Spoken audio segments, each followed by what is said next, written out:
আসসালামু আলাইকুম ওয়া রাহমাতুল্লাহি ওয়া বারাকাতুহু। আলহামদুলিল্লাহি রাব্বিল আলামিন ওয়াসসালাতু ওয়াসসালামু আলা সাইয়্যিদিল আমবিয়াই ওয়াল মুরসালিন ওয়া আলা আলিহি ওয়া সাহবিহি আজমাইন, আম্মা বা'দ। সম্মানিত দ্বীনী ভাই এবং বোনেরা, আলহামদুলিল্লাহ আমরা দেখতে দেখতে আমাদের হাদিসের ধারাবাহিক দার্স ইমাম নববী 40 হাদিস কিতাবের আজকে আমরা 20তম হাদিসে উপনীত হয়েছে। আল্লাহ সুবহানাহু ওয়া তাআলার কাছে আমরা প্রার্থনা করি, দোয়া করি, আল্লাহুম্মা ইন্না নাসআলুকা ইলমান নাফিআ ওয়া রিজকান তাইয়্যিবা ওয়া আমালান মুতাকাব্বালা। আল্লাহ সুবহানাহু ওয়া তাআলা যেন আমাদেরকে ইলমে নাফিআ, উপকারী জ্ঞান অর্জনের তৌফিক দান করেন এবং আমরা প্রতিটা দার্সেই যে বিষয়গুলো শেখার চেষ্টা করছি, হাদিসের গুরুত্বপূর্ণ যে বিষয়গুলো, রাসূলুল্লাহ সাল্লাল্লাহু আলাইহি সাল্লামের মুখ নিঃসৃত বাণী, সেই কথাগুলো অনুযায়ী যেন আমল করতে পারি, সেই চেষ্টা আমাদের করে যাওয়া দরকার বা উচিত। আল্লাহ রাসূল সাল্লাল্লাহু আলাইহি সাল্লাম আমাদেরকে এই হাদিসে যে বিষয় সম্পর্কে আমাদেরকে গুরুত্ব আরোপ করেছেন সেটি হলো লজ্জাশীলতা। আমরা হাদিসটি একটু দেখব ইনশাআল্লাহ। আন ইবনে মাসউদ উকবাহ ইবনে আমর আনসারী আল-বদরি রাদিয়াল্লাহু আনহু قال قال رسول الله صلى الله عليه وسلم إن مما أدرك الناس من كلام النبوة الأولى إذا لم تستحي فاصنع ما شئت। হাদিসটি সহিহ বুখারীতে বর্ণিত হয়েছে, 3483 নম্বর হাদিস।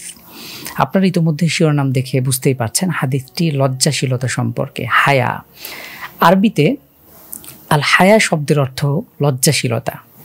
হাদিসটি বর্ণনা করছেন ইবনে মাসউদ উকবাহ ইবনে আমর আনসারী আল-বদরি, অর্থাৎ এই সাহাবী একই সাথে আনসারী ছিলেন এবং বাদরি সাহাবী, অর্থাৎ তিনি বদরের যুদ্ধে অংশগ্রহণ করেছিলেন।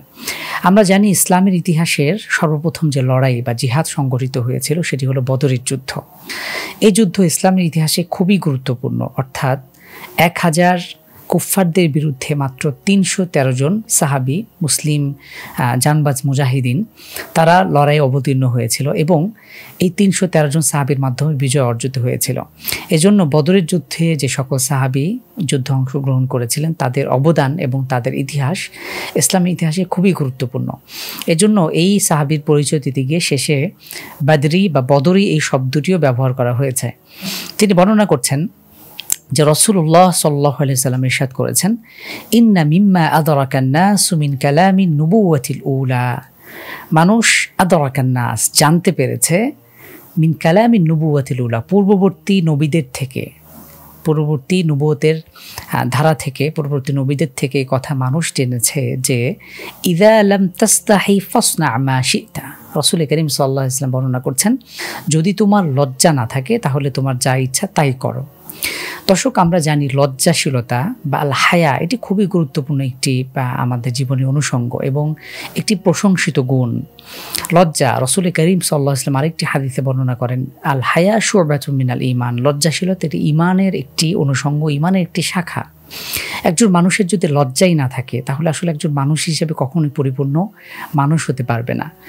লজ্জাশীলতা থাকার মাধ্যমে সে যত গর্হিত কাজ আছে, গুনার কাজ আছে, ফাহিশা আছে, অশ্লীল কাজ আছে, এগুলো থেকে সে সহজেই বিরত থাকতে পারে এবং লজ্জাশীলতাই তাকে এই বিষয়গুলো থেকে বাধা প্রদান করবে, তাকে প্রতিহত করবে, এটাই স্বাভাবিক। এজন্য এই লজ্জাশীলতা এটা এতটাই গুরুত্বপূর্ণ একটি বিষয় যে পূর্ববর্তী নবীদের শরীয়তেও তারাও তাদের উম্মতকে সতর্ক করেছেন বা তাদের উম্মতকেও এ ব্যাপারে গুরুত্ব আরোপ করেছেন, আমরা জানতে পারলাম। এবং রাসূল করিম সাল্লাল্লাহু আলাইহি সাল্লাম ইরশাদ করেছেন, যদি তোমার লজ্জা না থাকে তাহলে তোমার যা ইচ্ছা তাই করো। এখানে তিনি আদেশসূচক শব্দ ব্যবহার করেছেন, ফাসনা, তুমি করো, মা শিইতা, তোমার যা ইচ্ছা বা যা খুশি তাই করতে পারো। তার মানে এই না যে রাসূল সাল্লাল্লাহু আলাইহি ওয়াসাল্লাম আমাদেরকে নিষিদ্ধ কাজ করার অনুমতি দিয়ে ফেলেছেন। আমরা এরকম ব্যবহার কোরআন কারিমে লক্ষ্য করি। যেমন আল্লাহ তাআলা ইরশাদ করেছেন, ই'মালু মা শি'তুম, তোমাদের যা খুশি তাই করো, যা ইচ্ছা তাই আমল করতে পারো, যা খুশি তাই কর্ম করো। ইন্নাল্লাহা বিমা তা'মালুনা বাসীর, নিশ্চয়ই আল্লাহ সুবহানাহু ওয়া তাআলা তোমাদের কর্ম সম্পর্কে তিনি অবগত আছেন, তিনি দেখছেন। আরেকটি আয়াতে আল্লাহ তাআলা ইরশাদ করেছেন, উ'বুদু মা শি'তুম মিন দুনি, আল্লাহ সুবহানাহু ওয়া তাআলা ব্যতীত তোমাদের যার ইচ্ছা তোমরা তার ইবাদত করতে পারো। তার মানে এই না যে আল্লাহ তাআলা আমাদেরকে সে অনুমতি দিয়েছেন, অর্থাৎ আমাদের কর্ম সম্পর্কে আমরা যেহেতু অবগত আছি, কোনটা ভুল সঠিক আমরা বুঝতে পারি, আল্লাহ তাআলা আমাদেরকে আকল দিয়েছেন এবং এর হিসেব, পুঙ্খানুপুঙ্খ হিসেব তিনি গ্রহণ করবেন। সুতরাং আমাদের যা ইচ্ছা তাই করতে পারি, আল্লাহ সুবহানাহু ওয়া তাআলার কিছুই যায় আসে না, কিন্তু এর হিসেব অবশ্যই কিয়ামতের দিনে আমাদের থেকে গ্রহণ করা হবে। সুতরাং আমরা দেখছি রাসূল করিম সাল্লাল্লাহু আলাইহি ওয়াসাল্লাম আমাদেরকে এভাবেই বলেছেন যে তোমার যদি লজ্জা না থাকে তাহলে যা ইচ্ছা তাই করতে পারো। এটার আরেকটা অর্থ হতে পারে, এখানে নিন্দনীয় দিকটি তিনি তুলে ধরেছেন, অর্থাৎ এখানে আদেশসূচকটি খবরের অর্থে ব্যবহৃত হয়েছে। তো দর্শক, আমাদের পুরো হাদিসটিতে আমরা বুঝতে পারি যে লজ্জা বা আল হায়া এটি খুবই গুরুত্বপূর্ণ একটি বিষয়। একজন মুমিন হিসেবে আমাদের সব কাজে সব ক্ষেত্রে লজ্জাশীলতা অবলম্বন করা অত্যন্ত জরুরি। আমরা দেখি সমাজের যারা লজ্জাহীন ব্যক্তি রয়েছেন বা যাদের মধ্যে লজ্জা নাই, হায়া নাই, তারাই সমাজে অশ্লীল, অন্যায়, পাপাচারিতা এসব সমাজে প্রচার করে বেড়ায় এবং অনেক ক্ষেত্রে এরাই আমরা তাদেরকেই সেলিব্রিটি আসনে বসাই এবং তাদেরকে আমরা অনুকরণ করার চেষ্টা করি। কিন্তু লজ্জাশীলতা এটি আমাদের বলা যায় ভূষণ, এটি আমাদের অলংকার, এটি আমাদের সৌন্দর্য। মানুষ হিসেবে আমাদের এটি গুরুত্বপূর্ণ একটি অনুষঙ্গ। অবশ্যই আমাদের চেষ্টা করতে হবে লজ্জার সাথে বা লজ্জাশীলতা আমরা যেন অর্জন করতে পারি।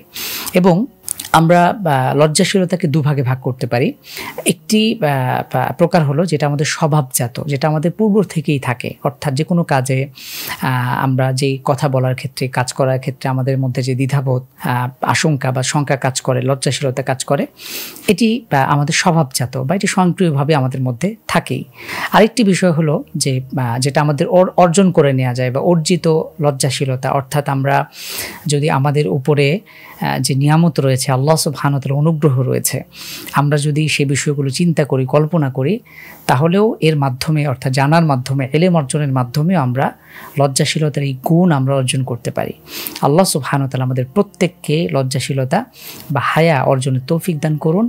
আমাদের আজকের দার্সটি এখানেই শেষ করছি ইনশাআল্লাহ। দেখা হবে পরবর্তী দার্সে। আসসালামু আলাইকুম ওয়া রাহমাতুল্লাহি ওয়া বারাকাতুহু।